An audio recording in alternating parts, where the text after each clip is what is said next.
All right, you're asking for it, so here it is. Epicast. Listen to this. I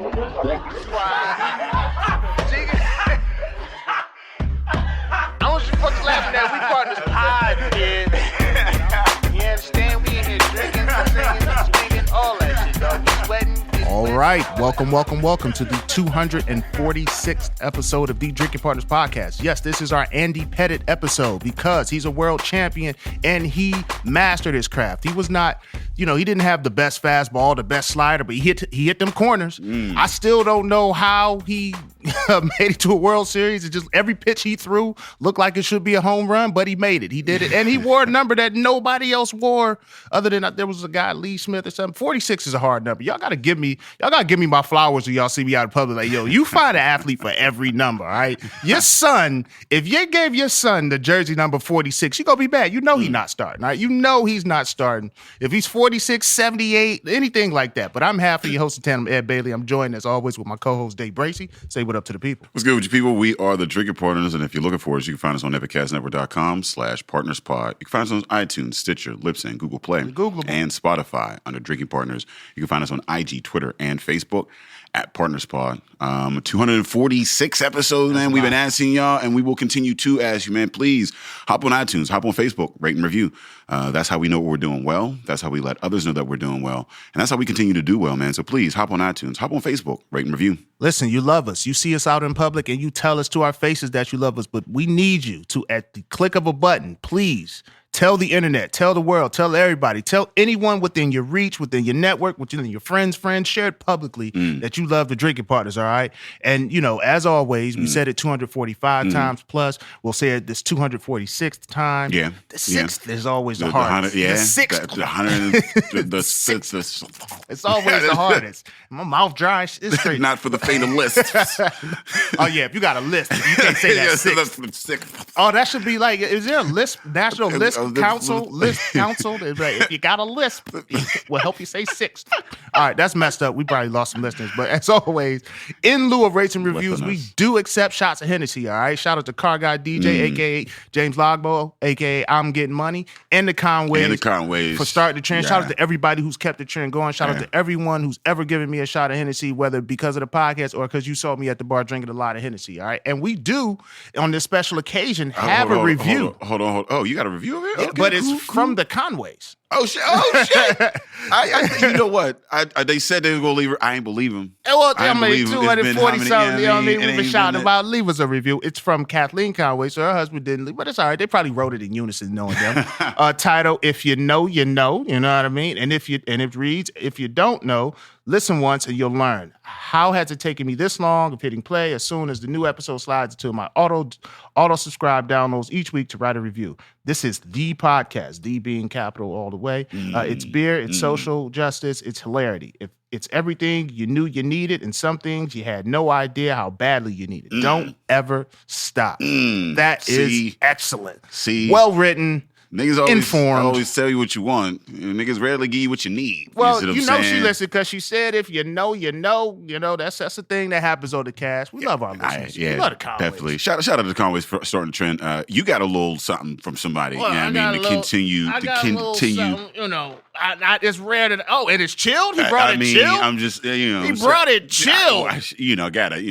My boy David up to Portland, Maine, doing what he do. He's out at Allegheny. Shout out to you for doing that. Shout out to everything you're doing with the traveling and bringing I guess I'm trying to because we just trying to bring some of these dollars from the coast into the city to help some of these folks. You know what I mean, like in the communities, because that's what knowledge and understanding. Though people don't understand that we need to be represented, and you being able to take the time to travel to these breweries. Allagash, huge brewery. Crazy reputation. Man, insane. You was out there and you thought to grab me some Hennessy. They thought to grab you. So they said, "Hey, yo, this is from Allagash." Oh, they've been listening to the podcast. Because y'all got to understand the context. They sent me the picture from his phone. As if he got me some Hennessy. I got a present for you. That man, The present that is for you is in my text possession. to say I got a present for you, I'm like, there was no mention of shout out to Alligator. I love y'all just because they got the VSO pistol. They clearly they've been listening. Been chill for several weeks. This thing's still frosty. We're gonna share this. Yeah, that's love. That's the love of the industry, though, man. Like you out here making moves. We out here making moves. We're trying to signal boosts for individuals who want to get in or people who have been kind of in but in the tuck. You know what I mean? Because they don't feel comfortable, man. Stand out. You know what I mean? Like everybody that I've not everybody, but most that I've come across have been accepting and willing. They're eager to hear our ideas, man. They're eager to get our input. So, I mean, if you're in the craft, man, listen to us first. First and foremost, if you're in the craft, listen to us. Second of all, buy us Hennessy. We're going to give you several opportunities. In fact, our next opportunity when we're out and about is March 21st at the Burning Bridges Comedy Festival. Yeah, we part of the Burning Bridges Comedy Festival yet again. It was about 3-4 years now we've been doing this.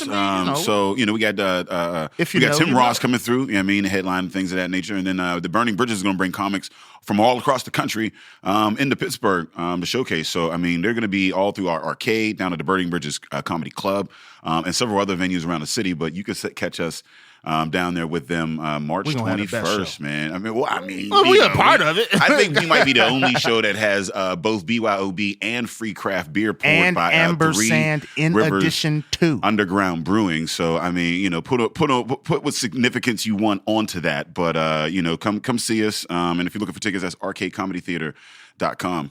Yeah, and then we're speaking on a panel March 26th. So we got a busy weekend. Oh, that's a busy. Yeah, that's man. Actually, that day is not even just the panel. We got our 250th episode. Yeah, got a crazy Sunday. So we got if you're looking for those on the panel, we got Chris Harris coming through from Black Frog. Shout out to Black Frog. As part of Ohio. Shout out to Toledo out there. Ohio folks. Don't give them this respect he deserves on the Ohio. Yeah, out there repping. You know what I mean? As hard as it is to do so. He'll be here, at the Trust Arts Education Center as part of the Pittsburgh Humanities Festival. Ed and I will be interviewing him, about the industry. What is it like? What's it like to be, a man of color, a black man in this industry? Some of the hurdles and whatnot, and some of the ways that we can move forward. Just a spoiler alert: you got to maybe make some effort and get uncomfortable. Stop asking, how can we get more black people? Or how can we get more women? Listen to drinking parties in a whole room full of white people, like white men. I mean, maybe go, But again, come holler at us. Yeah, I mean, it'll be some good knowledge or whatever, some laughs, of course, because I mean, we can't keep it too serious. And then, watch us as we leave through there and hit us up our 250th episode. After that's crazy. 250, man. I'm tired of looking in your eyes. What is it? Tickets for that. Let me find. It's a long ass. So just go back, get trustarts.org. And then just look for us, man, because that's a long ass. It's a blue flyer. I look weird. Yeah, it's like my ear is being illuminated. It's weird, strange. It's gonna be a good conversation, though. Blue ain't my favorite hue. I mean, to be in, but it's all good. So yeah, go trustarts.org. Yeah, looking forward to continuing the conversation actually from the first iteration of Fresh Fest, because we had Chris on. So that's that was super dope. It'd be interesting to talk to him about how he's seen change ever since Fresh Fest. So because people are like, what have you seen? What's it looking like? It's like, I mean, it's sometimes you be working. You got to put your head up and kind of check in with the folks and say, where are we at? So tune in for that. And then, what is it? March 28th, we back 28th. At Contra Theater. We got the boy E.J. Edmonds out of Boston originally, but he's holding up in West Virginia. He's running a great show at Brickside. I was on the show headline, crazy room, long as hell, funny as shit, man. I'm very happy. It's a brother of color, so I'm even happier. When you can find one of them just in the rep, like, oh shit, you're really, really good. Like, where have you been? Why haven't you been up there? But I think he's been coming out to the city. You probably seen him at Hambones. Funny as hell, man. March 28th, we're down at Contra Theater. Again, we have, BYOB and Ampersand in addition to free craft samples. Yeah, samples, quote unquote samples, for the legals. And Three Rivers Underground Brewing, man. They're going to be finishing out their residency here, because I mean, time to say goodbye. If you want to get into this craft beer thing, man, it's real cheap and easy to do so. And these craft brew home clubs is like some of the best knowledge out there on the planet, man. You want to know where you get your malts at the cheapest? They got a whole like list. They got motherfuckers out there brokering, negotiating deals on like easy cheap steel and shit, motherfuckers. You want to get your bubbles up? You know, you got to go holler at these underground brewing clubs, man. They got all the geek knowledge, and they love to just teach you how to be better at your craft, man. So catch them down there. March, what is this, 28th? March 28th. March 28th, high man. quality bootleg, all right? Yeah. Think of it as such, but it's completely legal. Yeah, man. You won't end up in life in prison, but I don't know if I should say that because of our guests. Like, I don't know if you can speak about illegalities or possible. Well, I would hope so, man, because we need to be making some of these changes in some of these the systems. So yeah, let's talk about all the illegal shit. I mean, legalize it. So what we're gonna do? The drinking partners are gonna put our bow ties on here. We're gonna get real professional here. We're not going to curse until about the 32-minute mark when the liquor's hit, because I'm gonna pop this Hennessy, and the next thing I know is gonna go off the rail. Well, gosh, but we are actually honored here. Like this, we like to level up, and I feel like this particular interview could be viewed as a level up. You know, we could signal boost for someone who could help us out down the road. We got a long history of letting some folks out with some of those DP boosts. So. Yeah, so we are happy to have Jerry Dickinson, U.S. congressional candidate of the 18th District, and his field director, Lizzie Marasco. All right, got it. Yes, man. Them three-syllable last names. I didn't have faith. Listen, when you got to say congressional and Marasco, yeah. you got to make that shit pop. I did not have that faith. Shout out to you on this Sunday. That's why I didn't drink yet, but we are happy to have you two in the building. Say what up to the people. Thanks so much, Ed and Dave. Appreciate you having us on air today. Hello. Oh, okay, right. she's at work. Right. Yeah. She's at work. Yeah. She's like, all right, listen. She's in the cut. Like, all right, the let's assassin. see. The assassin ain't got much to say. She just sit back and snipe him. She's gonna point direct, make sure he don't say nothing crazy. Yep. As soon as she see one of us running up, she'll be like, skirt. She's like an offensive coordinator, but it's offensive coordinator. she got to steer you out of that wheel route. Like, they're blitzing on the right side. Stay away from that topic. But we're happy to have you here. You know what I like about you? I feel like I've seen you all over the city. Yes. So an electable face. He has an electable face. That is very electable face. So tell us about how do you? Yeah, well, you got the flyers on the table, electable face. So how did you get into politics altogether? Like how does this happen? I always wonder, like, how do you all of a sudden decide I'm going to run for office? You just, it's multiple factors. 2016, Donald Trump, right, gets into office, and our whole world's turned upside down. So that is an issue. And then the other thing about it is, I have to say this: fatherhood, parenthood changes you. You become forward thinking a lot more, right? Future oriented about what is this world going to look like 10 years, 20 years from now. And I got a 2.5-year-old daughter named Aria. She's beautiful. She's gorgeous. She's the best thing in the world. But you have to say to yourself, all this stuff that's going on, democracy is destabilized, and the climate crisis. And you say, man, what can I do to actually make a difference? And so you say, well, one way to do it is to run for office. And here I'm from Pittsburgh, from the Pittsburgh area.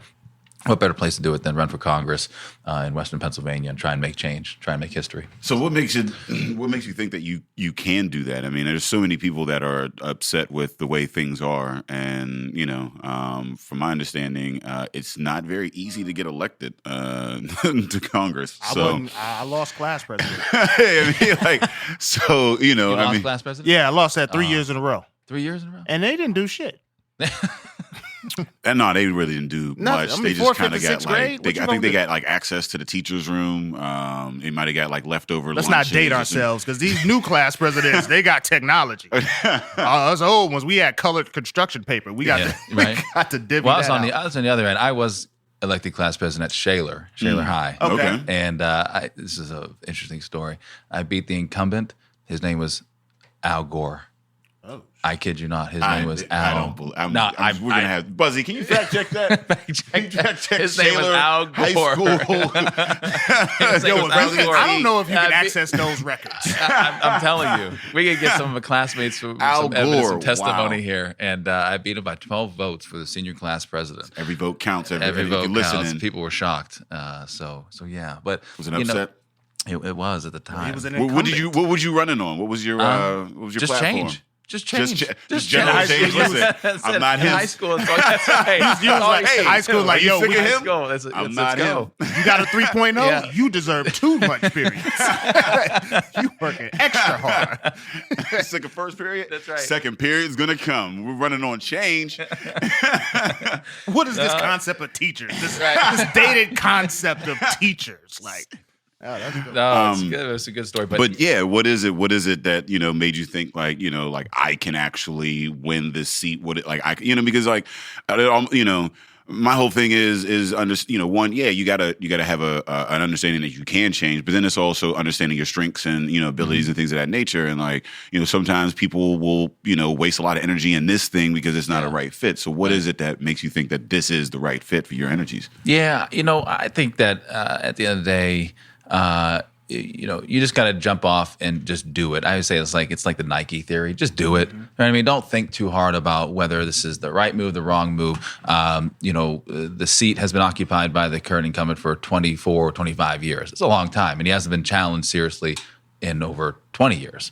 So it just makes sense that someone's has got to step up in this era of chaotic politics and just say, you know what, I'm going to do it. I'm going to jump in, and we'll see where it goes from there. Right. So we announced in April of 2019, and we had a small team, and we said to ourselves, let's go. Let's start fundraising. Let's start knocking doors and see what happens. And all of a sudden, here we are 8-9 months later, and it's, a movement, right? A grassroots movement. People are jumping on board. People are getting excited about it. And, did I expect this to happen when we announced? No, but here we are. Do the hard work, push forward, and then, you lead by example. So you start getting out there knocking doors. People say, hey, that guy's knocking doors. What's going on? What's he doing? You say, you see my face around. People say, what's he doing around here? I'm knocking doors, talking to people, asking questions about what are your concerns. And the next person says, that guy's out there. I'm going to knock doors with him too. And the next person says the same thing. I'm going to knock doors. I'm going to get out there and do the work. And it's just a snowball effect. And that's what's happened. It's been great. I'm interested. So you got a 25-year incumbent, you say hasn't been challenged. And I don't know what the journey is through politics to get to this point, but when people throw their hat in the ring, and again, for the larger context, we're looking at the presidential candidates, right? And you're just like, some of these people don't look like they're really in it to win. When you first throw your hat in the ring, is it, I think I'm going to win, or is it like, I have a platform that I think should be out there so that in the future, maybe it's a longer term play. Yeah, hey, put it out there. Let's get some feelers, get some testers out here, and then longer term is like. When I made the decision to run, it was to win. This is not a situation where I said, well, let me just test the waters. Let's see. Let's do this for my ego. No. I said, we're going to go and we're going to win this thing. And you have to have that kind of mentality going into such a big race up against a 25-year incumbent and say, I'm going to win this. And we are going to win it. And it's that kind of mentality. And I've, that kind of mentality I have comes from where I came from growing up, how I've actually dealt with issues, and in my professional career, it's like, I can do this, right? There's always barriers, particularly for Black men. Right, all across the country, and there's always barriers. And I say to myself, "No, I'm going to do this. We can do this." Right, and that's important approach to have for this type of endeavor. Well, I do want to say, I feel proud of myself that I'm on a podcast that can use the term like "throw your hat in the ring," and it actually means something. So this is dope. 246 episodes. So you said the incumbent 25 years. How do you feel about term limits? I knew he was going to do it. I mean, it was coming. As soon as you said 25 years, term limits is coming. Because that's the thing. Like, how do you feel about term limits? And then how does that even change? How does somebody vote themselves out of a job? I saw the hair on your beard stand up when you said yeah. Well, that's a great question. The current incumbent, he ran on term limits.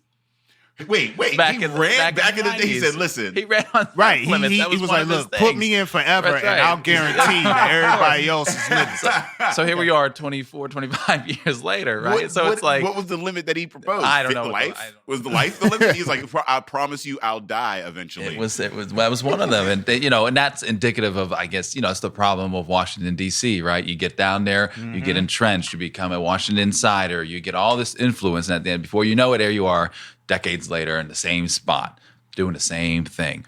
And the problem with that, of course, is that you become so removed from the people in a way that you start to question: is this the person who's going to lead us, who's going to do the bidding on our behalf, right, as the people? And that's the problem, of course. Without term limits, you have people down there. They essentially go down there to D.C. to retire. And that is not what democracy is about. You should not be saying, I'm going to get this job and I'm going to stay down there in D.C. for my entire life and just retire. That is the wrong D.C. mentality. is like the Florida for lobbyists. You know what I mean? Like, they just go down there and then, they just settle down and, That's right. And now, I mean, politicians did that for decades. And now all of a sudden we have Trump.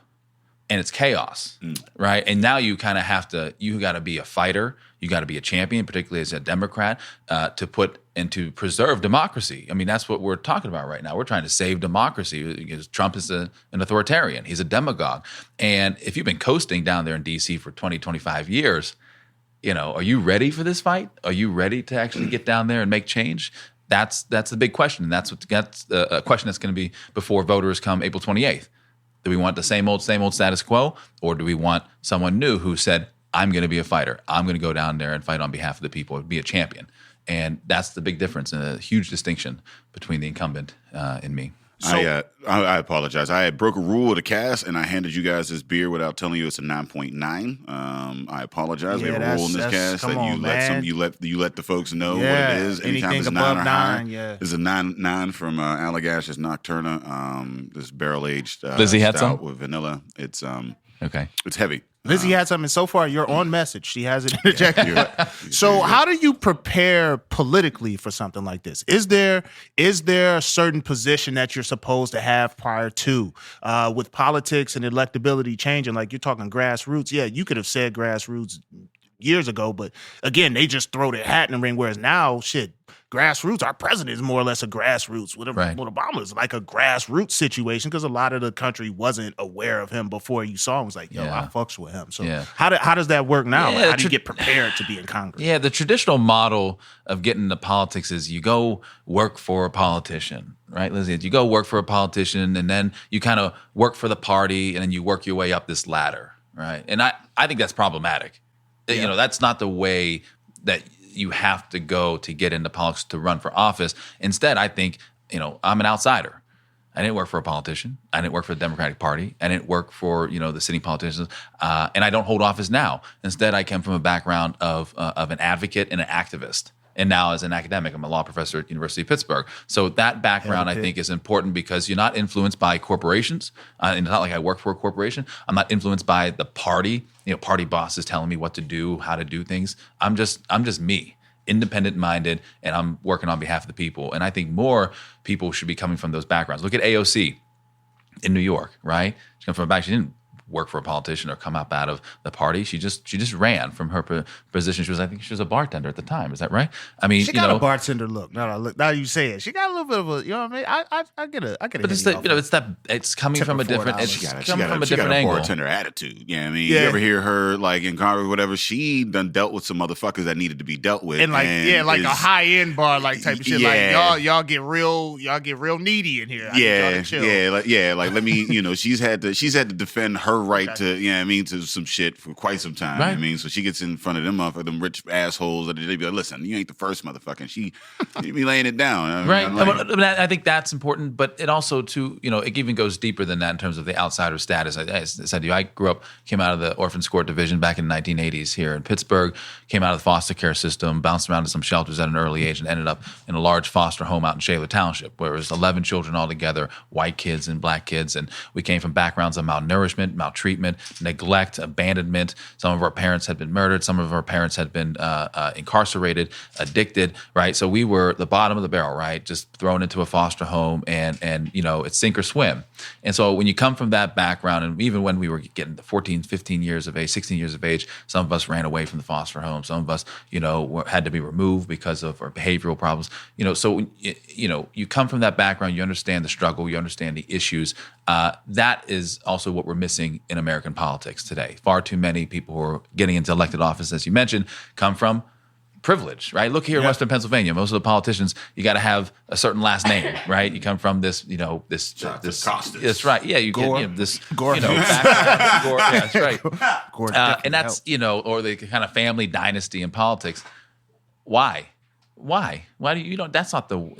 Motherfuckers be loving that shit, man. Like, okay, so I broke the cursing rule, but there was this one dude, and he was like, oh yeah, he had this shirt made up, and it was like, Trump, and then Ivanka Trump, and then and all the juniors, and then junior, they really want a dime, they want we live in America, right, where we have been fairly decent. At least outwardly, because you're right. I mean, politics has been families for years, and a lot of that. But not having a specific last name and lineage be the standard in passing down power year after year, and these motherfuckers are like, I can't wait to bring in some feudal lords in this. Get some kings and queens. It's like, but that mood's changing now. Look, you saw Obama. Right. And now you're seeing, again, AOC, and you're seeing, Bernie Sanders kind of has the same message, which is that you just don't have to come from that background. You can come from a unique position because you bring your worldly experiences, your life experiences. And if you have a rich life experience, and you have a lot to offer to the political process, and actually speaking on behalf of the people at the end of the day. What's it like to run, okay, are you part of the Democratic Party, that officially, or independent? No, I'm going for the Democratic nomination, right? I'm running for the Democratic primary. So yeah, I'm not an independent. Okay, because I know you endorse Bernie, he's independent or whatever, and it's it's a weird, because it's one. My whole thing is I feel like two parties is basically dictatorship plus one. Just really anything less would literally be a tyranny. You know what I mean? Sure. So, and then you start to see these divisions in both. You see the super right, and then there's the left, and then all the there's there's issues are nuanced. It's not always yes or no, black or white or whatever. And you see even more so it's hard, and it's always been hard for, I feel, the left, because we're so based on morals and this, that, and the other, whereas the right is just listen, by any means necessary, we're gonna win, and we don't give a fuck who it takes to do so. And then you start to see the last election or whatever, where they were pulling folks from this campaign going from red to blue. So it's and then you see Bloomberg come in, and it's wait, so you really are just anybody but Trump. And then you see somebody like a Bernie who has polled really well against Trump over years. And then there are documents in where the DNC has had some issues with, when I say issues, has kind of conspired to kind of keep various people in, in power or whatever. So how do you navigate that as a candidate, with, what you believe where the party is and what all of the division that they're in, Right. Yeah. And I think that's where the benefit of being an outsider plays a huge role in this, and that I'm coming in with my moral compass. No one's influenced me to do this, and I'm going to say I want to be a transformational leader in the Democratic Party. Let's transform the way we do politics. Let's transform the way that we get people elected. Let's not take corporate PAC money anymore, right? Let's not do it. That's how you make change. You got to have someone step up and just say, I'm not going to do it, because the rest of them, they're just so entrenched that that's the way they've always done it. So they said, look, I'm going to take corporate PAC money. I'm going to be influenced by these major institutions. Here, you have a newcomer come along here for a congressional seat, a federal seat, saying, I don't want your money.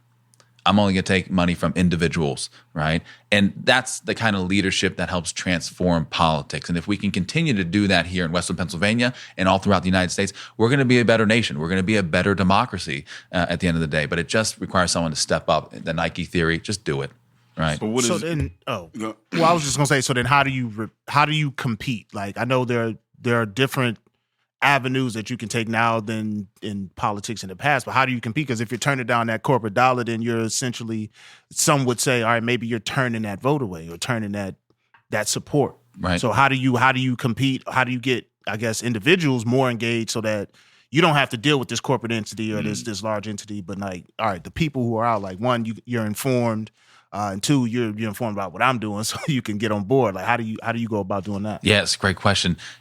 I think in this era, the mood of the Democratic Party, the base, particularly the progressives, they say to themselves, we are looking for politicians who are saying and pledging not to take that corporate PAC money. And that gets them excited, right? So that's the grassroots movement. They're saying, oh, wait, this guy is not taking any money from corporations, just individuals. That gets people excited. It does and get then me excited. I'm just like, ooh, nipples, like a motherfucker. You tell me you ain't taking PAC money? I'm like, what? Where right. is it? Fuck and then, the ice. and then I'm you there. start, and then the $5, $1, $10, $15, $100, whatever it may be, then the money, that's how campaigns should be run, because then it's fueled by the people. And it's a lot of work on our part. So Lizzie knows that we've been crisscrossing all across the 18th congressional district, 55 or so plus municipalities that are within it, including the city of Pittsburgh. And again, it's about being active, engaged, getting out there, knocking on doors. And then people say, I want to be a part of that too. I'll give them $1. I'll give them $5. And you just keep, and we've been able to raise, what is it? About $200,000 in individual contributions. And not one dime of PAC money, not one dime of corporate PAC money at all. I mean, you look at our list of FEC filing, it's just $200,000. Boom. I think on, that here. too. Hello, hi, it's me. I think on that too, we can talk about the money, but we can also talk about the volunteers. Like, I started in December, and we had like 6 interns, and now we have like over 200 people on our list that are out like regularly with us every day. I was going to ask, because with doing it in that manner, you're probably not going to get as much of the major contribution chunks at a time and things of that nature or whatever. So you have to, I would imagine, be more efficient in the way that you spend. And like, I would imagine that, time, things like, especially with a movement like that, like where I might not have, the money to, but I got a lot of time. Like a lot of things are built on that. I guess speak more on that and on the ways that you kind of, help that, like, help make those funds, last and be more, efficient, so that like, stretch. Yeah, so that like folks that are aspiring to do the same thing can kind of do the same thing. Or just random broke people can be like, yo, this is how you make $1 stretch. Yeah.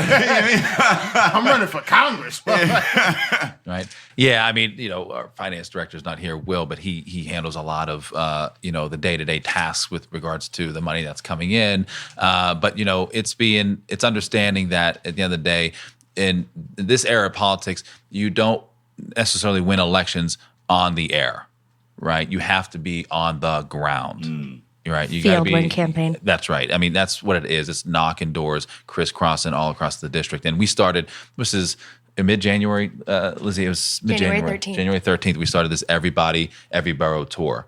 And we said to ourselves, look, we have free reign over the district. My opponent, he's a Washington, D.C. insider. He's down in D.C. What we got to do is we have to be on the ground meeting people. So we started off, we said to ourselves, we're going to hit every single municipality and neighborhood within this district by the time we get to April 28th. So we started off it was Bridgeville. The next day was South Fayette. Next day was Upper St. Clair, Baldwin, Bethel Park. And then we get to the Mon Valley, Glassport, Portview, Liberty, Lincoln, McKeesport, Dravosburg, and we're knocking on doors, and I'm telling you, people, they are shocked. I thought that was jeans. Yeah. I'm like, that's where Jabos come from. I'm wondering where they made the jeans with the strap. But it's the most amazing experience, because we knock on the doors. People in Pittsburgh area, they open up their doors, they're curious, and they said, and it's like, and they kind of look at me like, what are you doing here? And I said, well, I'm Jerry Dickinson, a candidate for the United States House of Representatives. And their jaws dropped. They're like, what? Who? What are you doing? Like, they be letting that? Right? I didn't know you was allowed to run these days? What year is it? But it's just like, Well, I don't know. Like, I guess when you think of Congress and certain levels of politics, you think of a Secret Service agent. You're like, yo, you just roam the streets. Yeah, right. You just in McKeesport. Right. You just out here. Yeah, but it's and then we ask, what are the issues? What's your concern? And day after day, people said, I rarely have anyone ask me that question, generally speaking, but they've certainly never had a candidate for the United States House of Representatives say, what can I do for you? And in this district, because the incumbent's been there for 24, 25 years, he's not been out there knocking doors, having those conversations. There's this. He ain't got the walking. There's no wear and tear on them. I ain't loafers. trying to body shame or nothing like that. I'm just saying he not built like America. I'm just So He's not built like somebody who walks. No, he ain't. You know what I mean? Unless he got a scooter or something. He might. Yo, be scooting. if somebody running for office came to my crib with a scooter, I might fucks with them a little bit more. right. I might on a hover round. If you pull up on a hover round and you can hit that swivel quick up the driveway. What's those things that you lean into? Oh, the Segway. The Segway, yeah, just like segwaying on the block, like what this motherfucker? Yo, that would be crazy. Looking like a mall cop. You hear you coming out. Like the fuck is this? My point, of course, my point is that this is someone who's been in D.C. for 24, 25 years. Right. They're entrenched in D.C. They're not up here knocking the doors, talking to the people. You become so removed, and so you for start us, telling the people what they want. You know what I mean? At a certain point. Yeah, that's right. What is possible? What ain't possible? That's right. You know what I mean? Like, oh well, that's pie in the sky shit. I've been down to the DC I've been in these area. rooms. I've been in these rooms. Yeah. They ain't going for that.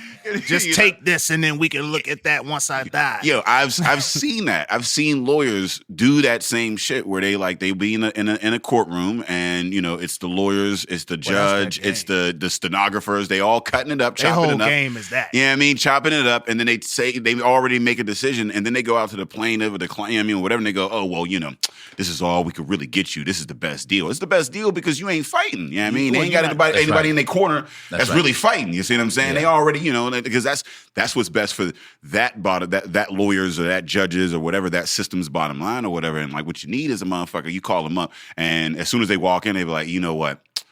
Let's plead this down, like because he about to fight. And I like that because so I want to ask, what is the the temperature as you canvass? Like, what's the temperature of the younger voter, right? Because I'm like almost to the point, and I talk to wifey about this all the time, like.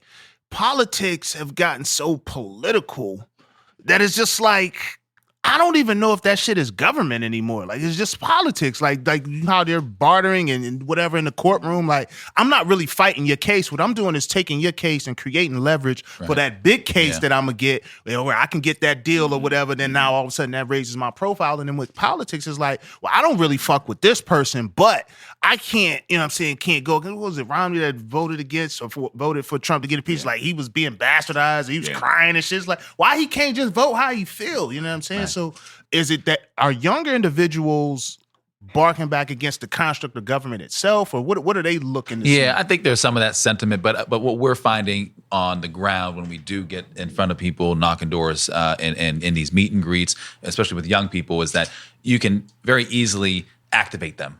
Because just by me being a 33-year-old running for Congress, right? You might be younger than me. You got me feeling real bad. You got me feeling real bad about how I am doing in life. I gotta check my birth This motherfucker running for Congress, and I'm sitting here. My knees out. My knees is out. But that's what they say, okay, like you're doing it, and that means that, someone from our generation can get up, step up, and say, let's make change. And yes, there is that sentiment that government's not working.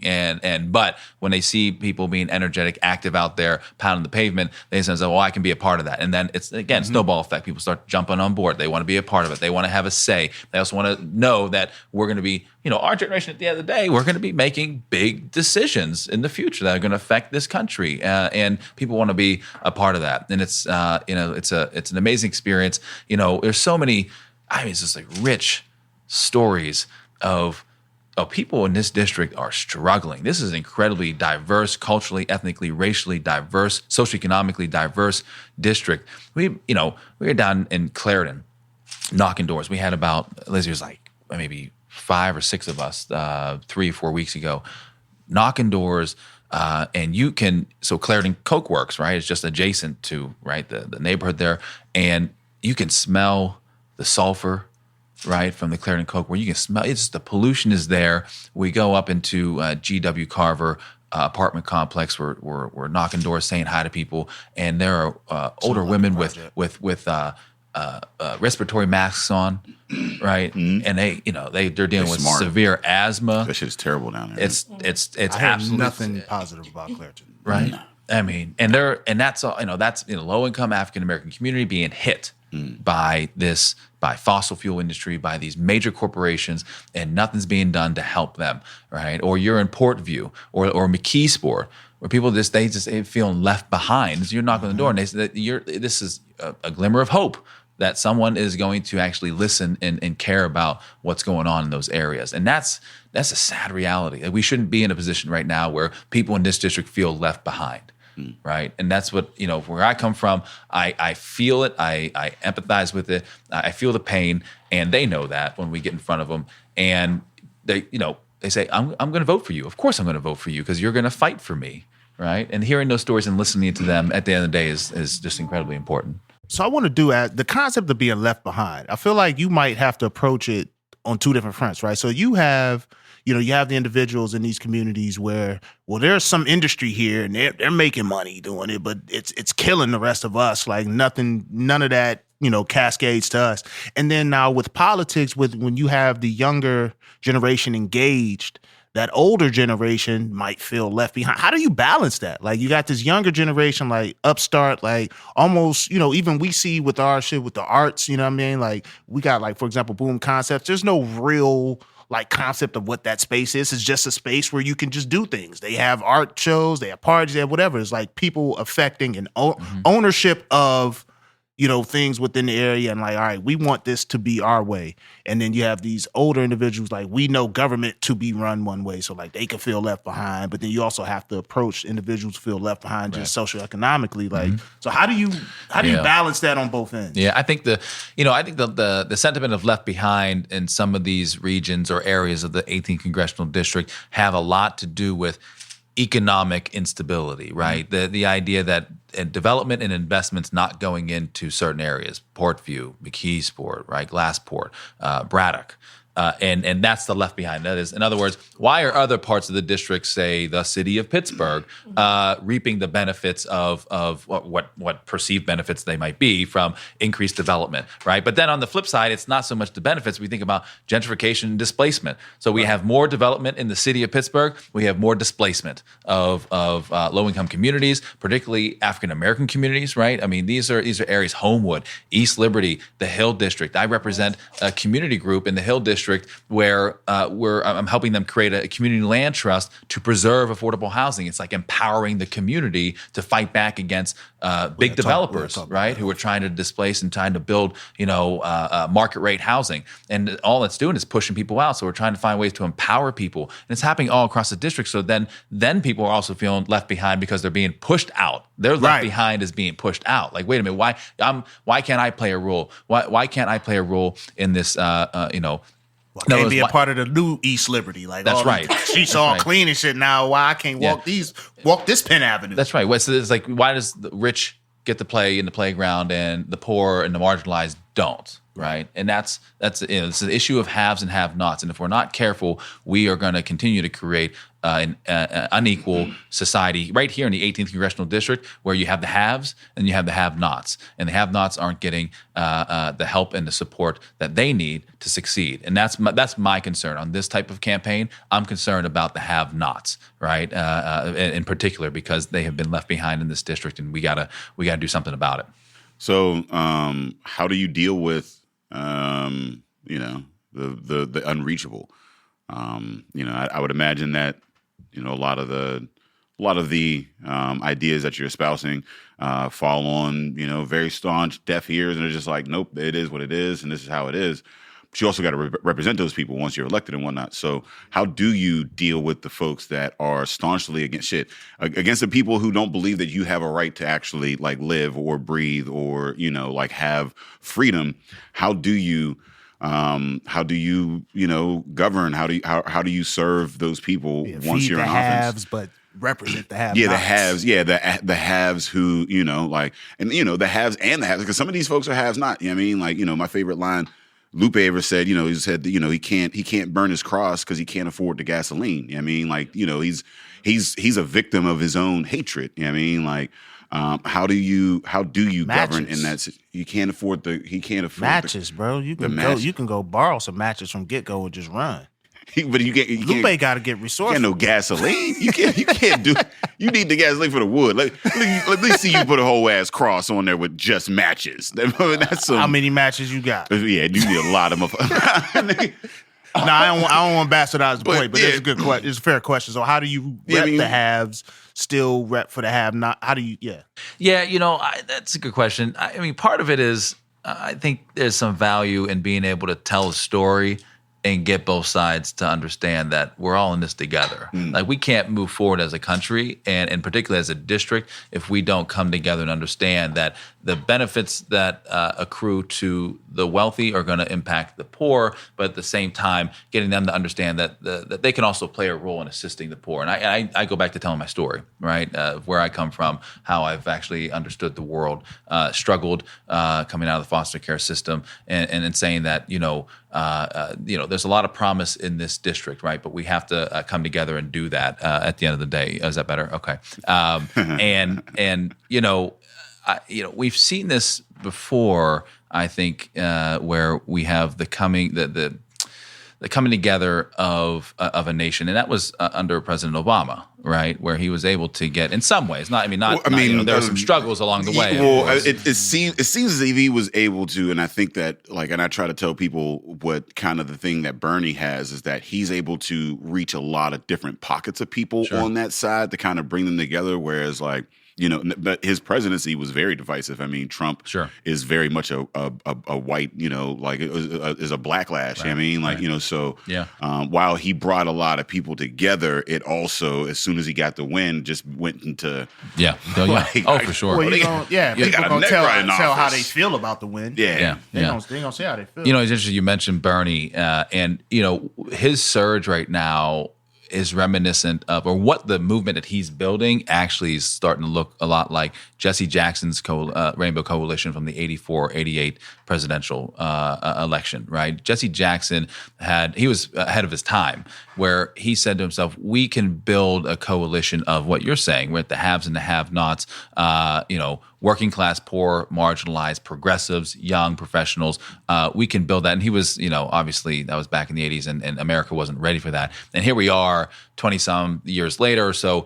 And Bernie is essentially, taking the baton from Jesse Jackson and putting this kind of rainbow coalition together, this broad sweeping across racial, ethnic, and socioeconomic lines.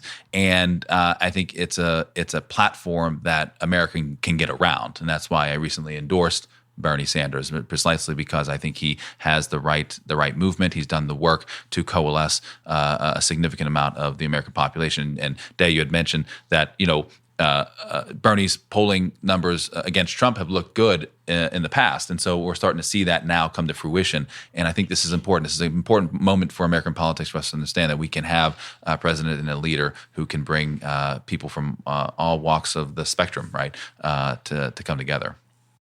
So when we look at the spectrum, right? So, when we look at America, how do you you don't have to answer. This is partly rhetoric, but how do you define American? You know what I mean? Because when you look at it, everybody's got something that would benefit them. And I'm always interested, how do you juggle that? Because there's no, because this country is a melting pot. There is no prototypical American. And if you had to define the prototypical American, you'd probably go, some white male between the age of 20, 30, and 60 or some shit like that. Yeah, I mean, which a lot of times, in my opinion, that's been kind of the problem. They about to be minorities out this motherfucker. I'm telling you, 20, 30, but they fight it. Yeah, I mean, they fight it. This is the death throes. That's what you're seeing across all of Western civilization, is the death throes of the white male. I mean, because motherfuckers there's a lot of women, there's a lot of people of color, there's a lot of motherfuckers is like, yo, poor, like, wait a second, I'm white but I'm poor, like, but I get what you're saying, man. So then it's like, how I guess, and this is kind of just to expand on my question before, how ready is America, in your opinion, to really approach, all right, so look, there's been an establishment. Mm-hmm. They're not going to go anywhere. Like, that money's not going to run around. That's generational wealth. How do, who's really looking at, how do we bring everyone up? How do we raise that floor? You know what I mean? How do we raise that basement? That's kind of how I look at it. Like, how do we raise the basement so that everybody can live, a fair and equitable life, Sure. a life that, is humane to a certain extent. Absolutely. We look at these programs. I think that, a few weeks ago, there was the article that Trump had all these cuts to these social programs. And then how do we get people to understand who's making these? Because we, again, as the average civilian, we're thinking that a lot of that's just from Trump. And it's not, though. You know what I mean? Like, as you grow and like look into shit and we get more people on, and I'm learning. Like, a lot of that shit ain't him. Like, he may set the overarching. What I really loved about Obama is that overarching like feel of America was different. Even though you had people who hated him, the overall feel was like, yo, this is a well put together brother. He's diverse in his background, just himself, represents everyone. No one's excluded from what he's saying. There's nothing exclusionary about his shit. And now it's like, all right, there's definite exclusion. He's not prepared, or what I'm saying, what's the word when you're ready for, or you're supposed to have your shit. I always be losing my words. He is he's not deserving of his office and whatnot. Right. And I think that for me makes me feel some type of way, because like, how you not deserving and you can make all the shit? And so like, when we look at the establishment, it's like, do you deserve this shit? But how do you get everyone to really look at the people that most people are like, you don't deserve shit? Yeah. I think there are two major policy initiatives that actually kind of go to the core of that right now, and you hear about this all the time in electoral politics, and that is this Green New Deal.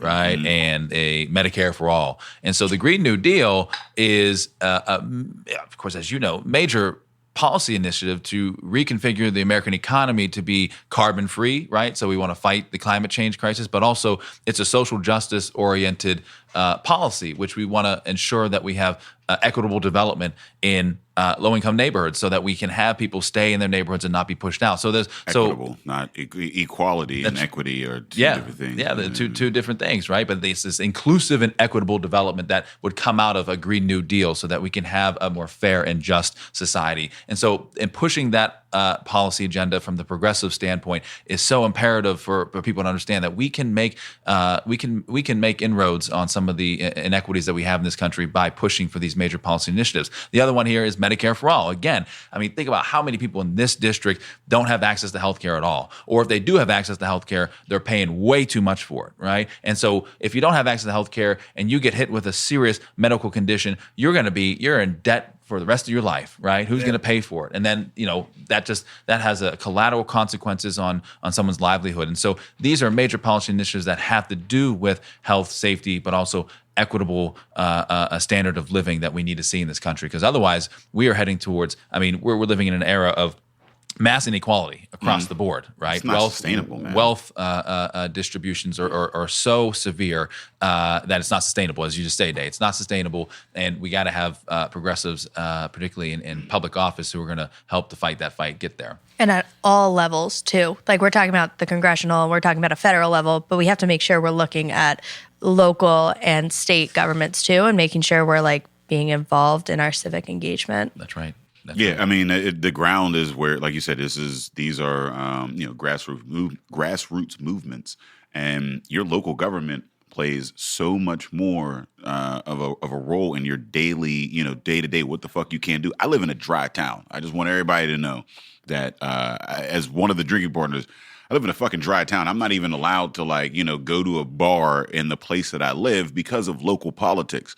That's not Trump. You know what I mean? Right. That's a bunch of motherfucking old heads that go to a goddamn, a town hall meeting every month and make sure that motherfucking town stays dry.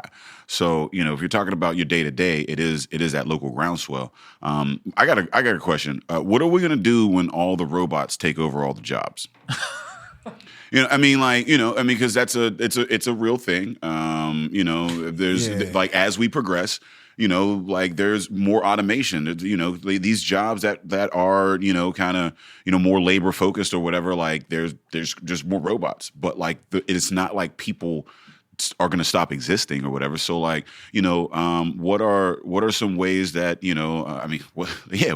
what do we do to as humans, like as we move forward to kind of like maintain the quality of life for the average individual who wants to contribute to society, but is facing a world that has less opportunities because of the advent of technology. And it's gone past labor. Like even the financial industry has been hit by that a lot too. Like they're closing banks and branches and having these virtual tellers. Yep, the automation, right? Yeah. That's what's happening throughout the country. We here in Pittsburgh we know all too well about it, right? With what's happening, the robotics center at CMU, right, and a lot of the things that have been coming into the city. If you recall, Uber, Yeah, Uber I don't and fuck with that. I'm not getting in a driverless car. Cars. And so these industries are popping up, and we've got to be careful about how much they end up impacting those who otherwise would have employment, right? And so I think one thing that I've been talking about this on the campaign trail too is, again, going back to the climate change crisis and the idea that that automation and that technology is increasingly affecting the fossil fuel industry. So many of the families that are working in those industries, some of them are being pushed out because of automation, and that's concerning. The question becomes, well, then how do we get those families? How do we transition those families into a new manufacturing industry where they can work? Well, one way to do that is to start aggressively moving to wind and solar industries, right? Or green, and so essentially green New Deal, green new windmills that you don't know how that shit work. Well, you gotta make sure you avoid the windmill cancer, right? From those motherfucking windmills. But so the green manufacturing industry, and we can do that. We can absorb those families who are benefiting and or being ousted from the fossil fuel industry because of technology and automation, and bring them into a green manufacturing industry so that they have jobs, right? Those skill sets are still the same for the most part. You just horizontally transition them over. But it's that kind of creative thinking. And you can't get there if you're an established politician who's been, entrenched in this system of these industries who are giving you money to do their bidding, right? You've got to have outsiders come along and say, look, we've had enough of this. Let's start to rethink how we're doing things. So education and whatnot. How do you feel about the UBI and Yang Gang and that whole situation going on over there? Yeah, I mean, look, the Yang Gang. UBI, the whole, because there's that as the it's all these robots are doing all the jobs, whatever. There's some sort of income coming from them or whatever. So right. And that's a large part of billionaires. I mean, typically you become a billionaire because like you're exploiting the labor of a great many people. So as these robots, you're now. Everybody's buying these products, yeah. I mean, we're buying the products, but like, where's that money go? It's going to one dude. But we all help those motherfucking robots come to be. All of our roads, all of our colleges, all of the knowledges that we've, all of the babies that were reared, the people that were taught, all of the socialism, it helped to rear these things, but now only one person gets to take that. Right. Like, so what happens to the income or the profit that comes from that? Yeah, I mean that's where, and you mentioned it. We're talking about moving towards a more equitable redistribution economy, right? So yes, those profits are going to come in, and oftentimes because we live in a capitalist market society, those profits and the CEOs and the heads of those major corporations are the ones who benefit. But we need to start rethinking about how do we effectively redistribute that wealth in a way that covers everybody. And Yang has raised a lot of good conversation about it, right? And whether that be taxes or whether that be getting more and more redistribution. Sound like that's I've been listening to your buzzwords because you described a project earlier in Clariton. I was like, I want to visit this place, but that sounds like a project. But no, that's so. How do you? How do you in your life live as a congressman? Right, because you gotta, you envision yourself as such. How do you live, like in your day to day? How do you move? How do you in my personal life act out upon my platform? Right. I mean, on the race, the campaign, or as just as a human, as Jay Dickinson, the father, husband, and whatnot. Okay. Yeah. I mean, look, I right now wear a lot of hats. The husband, father, the candidate, the law professor, the advocate, the activist. I do work for community groups and running this race. And so, it's a lot. You know what I mean? It's very, it can be at times very stressful, but for me, you're doing the right thing. I know I'm doing the right thing. And that's what energizes me every day to get up every day and say, look, I'm doing this for the right reasons. And, what also energizes me every day is it's the personal interaction, the face-to-face interaction with constituents, with voters. I mean, Lizzie knows this. It's funny, the volunteers, I guess the campaign manager at some point told the volunteers that after 5 minutes when I'm engaging with the voters, they kind of nudge me and say, we got to get going, right? Because I could stay out all day just talking. Yeah, well, I think every man has been in a situation where, and then we've been sitting there talking a little too long, and it's like, hey, time to go. Yeah, time to go. Yeah. So, it's time to go. Yeah, and I mean, but people, as I was talking about knocking on doors, people invite us into the house. They said, do you want a coffee? Do you want a meal? They want to talk to the future congressman. Depends. I eat the food. It depends. I'm gonna tell you, Jerry, I'm not eating your casserole. I don't know you. If you're a little old black lady with no teeth, I want whatever the fuck you cooking. You know what I mean? Like, I want to stereotype you. You know what I'm saying? I'm gonna smell your house. Your curtains gotta smell like collard. Yeah, that's what I was saying. Yeah, Your curtains smell like collard greens. If there's some butter, if that smell like some butter and corn. If there's grease on the stove. Coagulated grease, so you know that it's there for reuse. Got several different meats. People, they open up the door and you can smell the dinner. Right? You're like, oh man, but then it's freezing outside. And you want but then, I mean, but if you take two of them, then you ain't gonna make it to too many more houses. You know what I mean? Because that might be the last. He's one. been itised out of the race. Yeah. You got to circle back around. Like, look, why don't you fix me a plate? Send it to my office. No, but I mean that's what gets us excited every day is just the face-to-face interaction that keeps us going, and the stories that we hear, and knowing that what we're doing, the stories that we hear every day, we take note of them and we say to ourselves, this is how we can hopefully fix this problem when we get into office, and I'm having the time of my life. I'll tell you that this is the best thing that I've done, and hopefully I think that come April 28th. All the hard work that we've been doing on the ground is going to pay off with a major historic victory. Yes, a major historic victory. And I, with you two here, I would be the first African American congressperson on the western side of the state of Pennsylvania. Let's go. Get that DP bump. You hear that? There we you go. Hear that? Drinking Part is about to make some history out here. Let's make history here. You know what I mean? Yeah, right. I mean, and also, along with that, the first true progressive in Congress in Pennsylvania, right? We're someone who's coming from this progressive movement. And, it's time. This is a post-industrial kind of Rust Belt progressive enclave, the 18th Congressional District. It's a blue island in a sea of red, right? Yeah, because Western Pennsylvania is it's a different animal than Eastern. That's right. Completely different. Pennsylvania even considered Rust Belt? No, technically, not it's really. still the state. No, but there's not much Rust. No, yeah, it's not. They don't have the kind of I thought it had industrial. to take the whole state, but maybe. Yeah. But what's so amazing about the opportunity we have here, if you have the right leader with the right leadership style, is we could put this district on the map.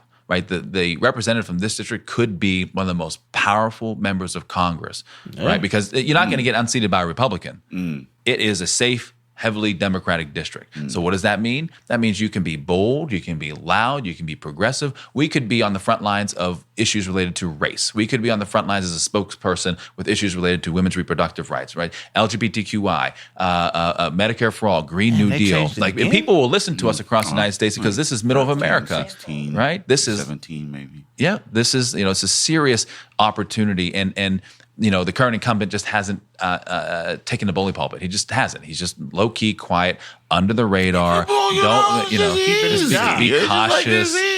Just be and that's voting the right way. That's not good enough anymore, right? You have to be on the front lines, advocating, being an activist in Congress. Working? Did you get comfortable? It's time to get the fuck out of here. Yeah, I mean, well, and you also you think about those who hold safe blue districts all across the United States, right? You can name the representatives off the top. AOC, Ayanna Pressley, Barbara Lee Mack. You just name and these are powerful men and women who say to themselves, "I got the bully pulpit. I'm going to be strong and bold. And the representative from here could be sitting on the most powerful committees, right? You're coming from a post-industrial blue district in the southwestern Pennsylvania.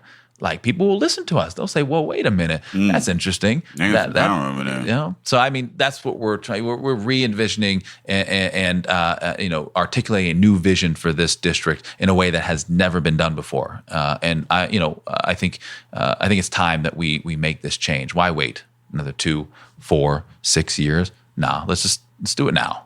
Right? What is the skill set? The skill set that you've had to learn, most of the thing that you've had to sharpen most, in transitioning from, a private life to a political life? Yeah, a lot of things, right? I mean, it's just nothing prepares you. Lizzie, actually, we were talking about this the other day. We were coming yesterday from Baldwin and Brentwood, and we have these great conversations after knocking all these doors. And you had mentioned nothing prepares you to run for office, particularly for Congress. Like, nothing. Yeah, what gets you here won't get you there. So you got to learn some things. Learn things on the way. So what is it that you've been? What is the skill that, I know me personally with this podcast has been like listening. And like active and things of that nature or whatever. Like, that is one. Listening is, yes, getting out there, you're knocking on and listening into so many different stories and understanding people. That's one of them. But also, I think, understanding that there's a diversity of needs. And so, we come into this and saying to ourselves, I think every person says, this is my worldview and this is how I think things should be, issues should be solved. And then you listen to people and they say, no, this is the issue that I have, and they have a solution themselves. And it's important to, I guess, open-mindedness, right? Just saying to yourself, let me listen to this person and hear their thoughts and their feelings about this issue, but also what's their solution? And they can teach me a lot about how to fix this problem. And that's an important thing that I've learned along the way here. So, all right. So I think we have to wrap soon. So here we go. We'll give you an opportunity. 30. What's the elevator speech typically? Was that 30 seconds? 30 seconds. Yeah, 30 seconds elevator speech. Seconds. Why should we hire Jerry Dickinson, 18th District, U.S. Congress? In 30 seconds. All right. We not hold on. Oh, he gonna time it for real? Timer. Oh, okay, Google. We on that level? We could do this? Can we Set demand timer this for of 30 individuals? Ready, set. Lizzie's going to count. 30 seconds. And that's starting now. Okay. Look, the status quo is not good enough anymore. We need a government that's going to work for everyone, not just the privileged few. And that's the kind of campaign that we're running. And that's the kind of person that I am, who's going to actually break the mold, try to be a transformational leader, and put this district on the map for the better. So. Ooh, with time to spare, we got to throw the horn. Third floor. So you done left us several floors to get to now. Now I got to respond to your elevator speech. I can't just hand you my business card. He's going to take a victory lap. Those last floors, those are victory laps. What's your favorite form of potato? God damn it. What's that? What's your favorite form of potato? This could get you that this one could vote. be it. I have to say, that one essential vote. My mother, with all the kids, all the foster and adoptive kids, mashed potatoes. Mashed potatoes, because it was, because you in bulk. What kind of mashed potatoes you looking at? You know what I mean? I mean, that was. You like them thin? You like them lumpy? You like a little cheese, a little butter? Like what's how you do? They had a little bit of cheese. Yeah. And a huge bulk because of course you have the kids eat it again the next day and the next day after that. Yeah, you got to master the leftovers. That's right. Yeah, you master the leftovers. Man. I only got 2 kids and I mastered the leftovers. That's right. Some mashed potatoes, man. I'm mad. You're in a different space? Yeah, I need some mashed potatoes, some good whipped, buttery, Redskins. You chive buttery for sure. Oh, yeah, a little chive. Chive yours? I don't even chive. I like to see the butter. I like to see the butter die. Yeah. Go on, get in there. I like to see it bleed out of my mashed potatoes. I would like to see it absorbed, right? Just like it just disappears. However you want to phrase it. For you, it's absorbed. I'd like to see it die. So let the people know where they can find you and information on your campaign. Yeah, so we are all over Twitter. What's that? I'm looking. You I mean, have to look. I know because there's so many of them.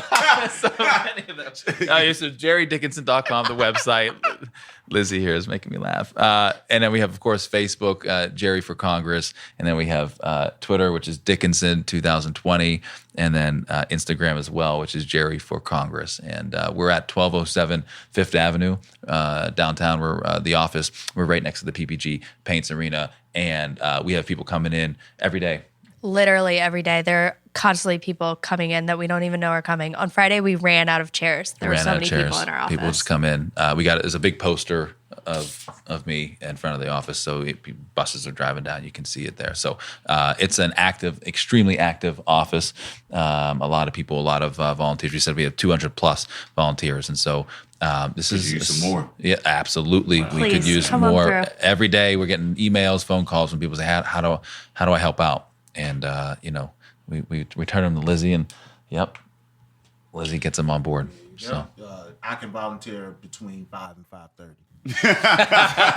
You can probably knock like 20 doors in that time. Can you walk with your kids? Can you have your kids Absolutely. at the volunteer for their liability issue with that? Nope. I brought Aria on the campaign trail knocking That's doors. your kid. That's right. But I mean, it'll help, You got no waivers with that one. People are less likely to close the door if you bring your That's kids. right. So, like, definitely bring your Yeah, kids. yeah. People can't say no to kids. Yeah, what are you gonna say? I've seen it. Can't. I've seen it. I've definitely not turned on my. You got to get a vote and sell some cookies. Pittsburgh is really nice. Pittsburgh, like most people answer their doors. Yeah. My political career started on the other side of the state, which is not nice. Well, right. we know why it's tough out there, man. It's hard out here for a pimp. Dave, let the people know where they can find us. Hey, we are the Drinking Partners, and if you're looking for us, you can find us on epicastnetwork.com/partnerspod. You can find us on iTunes, Stitcher, Libsyn, Google Play, and Spotify under Drinking Partners. And you can find us on IG, Twitter, and Facebook at PartnersPod. Hey, listen, we want to thank our guest, Jerry Dickinson, for coming through, chilling with us, chopping up that game. Make sure you vote on April 28th, all right? Go out there, inform yourself, activate, and coagulate, because we just used that words on the podcast. Don't coagulate. 246 episodes, coagulate. That's what you said about the grease on the stove. But listen, go out there, inform yourself, and make an informed decision, man. We need to change what's going on in this country, man, and we need individuals and candidates like Jerry here to make that happen. So, as always, Drinking Partners is the crew, Epicast is the family, and he is out. They've been having a pee for a while. No, I ain't saying that. That is, so you just gonna get up and look at it? Oh, have bacon. So, but just got up like, I was looking for some bacon. I'm like,